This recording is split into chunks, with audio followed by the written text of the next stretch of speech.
Rich గా కనిపించాలంటే branded బట్టలు వేసుకోవసరం లేదు. జస్ట్ కొన్ని సింపుల్ మిస్టేక్స్ అవాయిడ్ చేసే చాలు. Point number 1, wearing clothes that don't fit.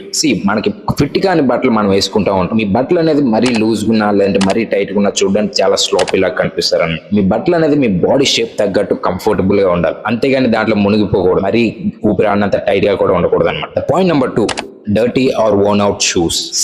జనాలు మనం అనుకున్న దానికంటే ఎక్కువ మన షూని అబ్జర్వ్ చేస్తూ ఉంటాం. నీట్గా ఉన్న స్నీకర్స్ లేదంటే మంచి పాలిష్ చేసిన షూస్ వేసుకోవడం వల్ల ఎంత సింపుల్ అవుట్ఫిట్ అయినా సరే చాలా స్టైలిష్ గా కనిపిస్తుంది. And last number 3, ignoring small details. Like చిన్న చిన్న విషయాలు, లైక్ ఫేడ్ అయిపోయిన బట్టలు వేసుకోవడం కానీ, లేకపోతే ముడతలు పడిన షర్ట్స్ వేసుకోవడం కానీ, లేకపోతే అన్కెప్ట్ బెల్ట్. అవుట్ఫిట్ ఒకలాగా ఉంటుంది అండ్ కింద బెల్ట్ ఒకలాగా ఉంటుంది అనమాట. చూడడానికి ఎంత ఆడుగా ఉంటుంది. సో దీనివల్ల మీరు ఎంత మంచి అవుట్ఫిట్ వేసినా సరే మీ లుక్ మొత్తం పాడైపోతుంది. నిజానికి చాలా మంది గమనించేవి ఈ చిన్న చిన్న మిస్టేక్సే. సో నచ్చితే లైక్ చేయి, ఇంటరాక్ట్ అవ్వాలంటే కామెంట్ చేయి, మీ ఫ్రెండ్ నేర్చుకోవాలంటే షేర్ చేయి, అది నీ స్టైల్ గేమ్ ని అప్గ్రేడ్ చేసుకోవాలంటే ఇప్పుడే ఫాలో చేయి. See you again, bye.